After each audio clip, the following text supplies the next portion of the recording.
Hi there, BookTube. It's Roz, and you know that when I read a relatively newly published book, I will, if I can, do a quick review to give you a sense of whether it might be one for you.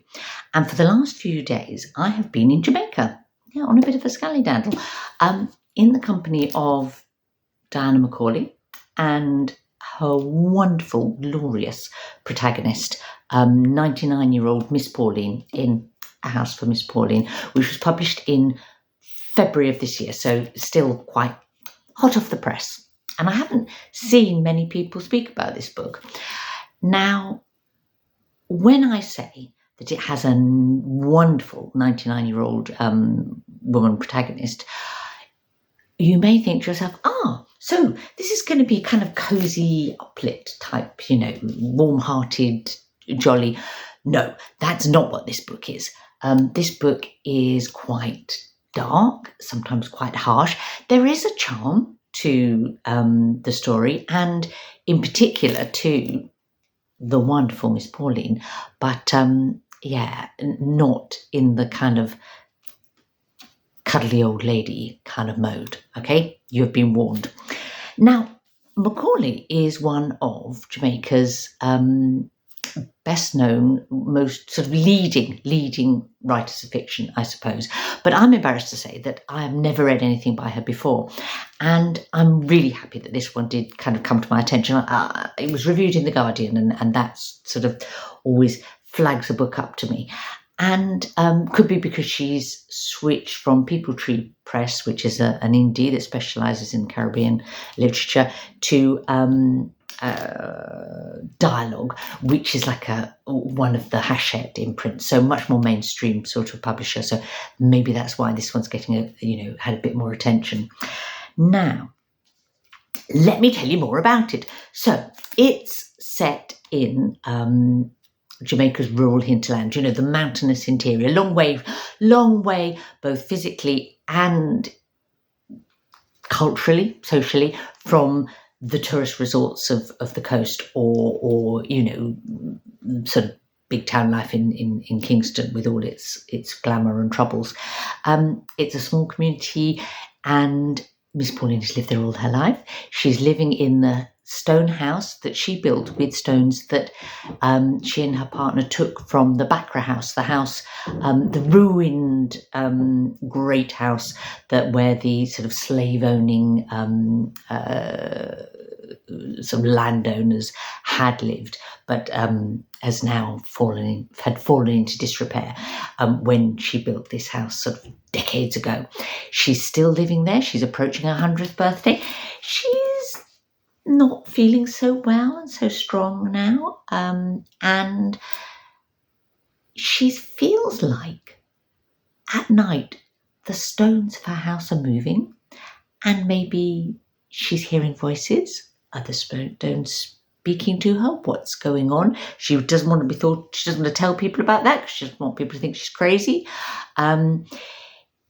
But there is a sense. She has a sense that her life, her history, her family history, and the history of her community is in some way coming back to haunt her at the end of her life. And this book is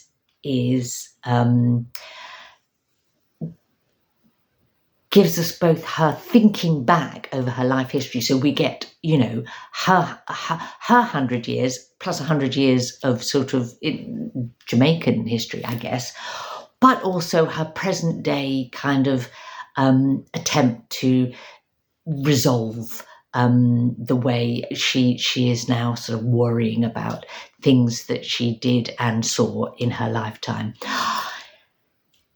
What did I like about this book? Number one thing that I liked was Miss Pauline herself. As I say, she is one of those glorious, wonderful, tremendous older women protagonists. I love them when you get them. She's a prime example of doing it brilliantly. She's tough, she's feisty, she's foul-mouthed. She was the biggest ganja grower in the area. That's how she, got by financially.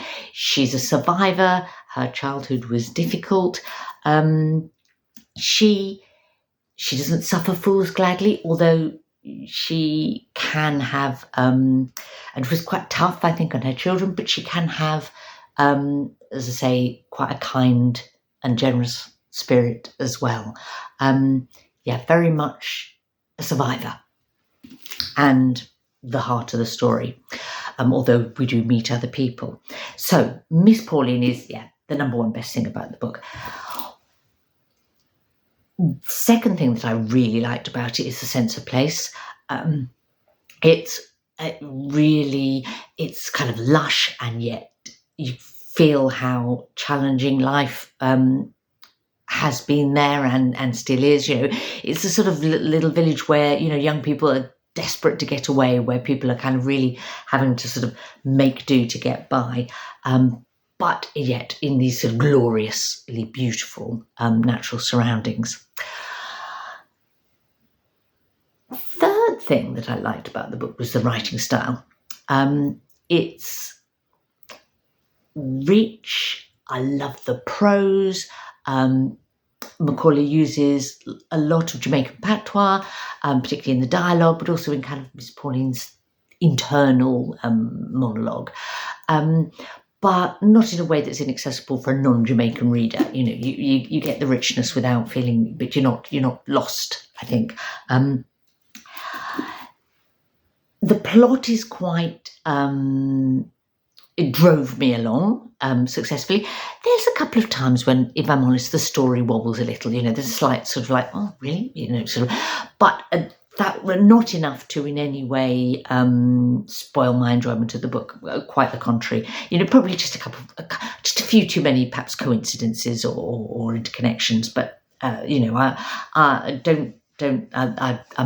That's not a weighty criticism. I love this book.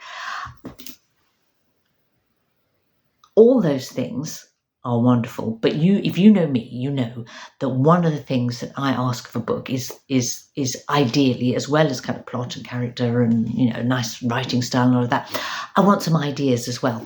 And this is absolutely a book of ideas. Now, it's kind of, I suppose, about inheritance and legacies, and who gets to own land and why,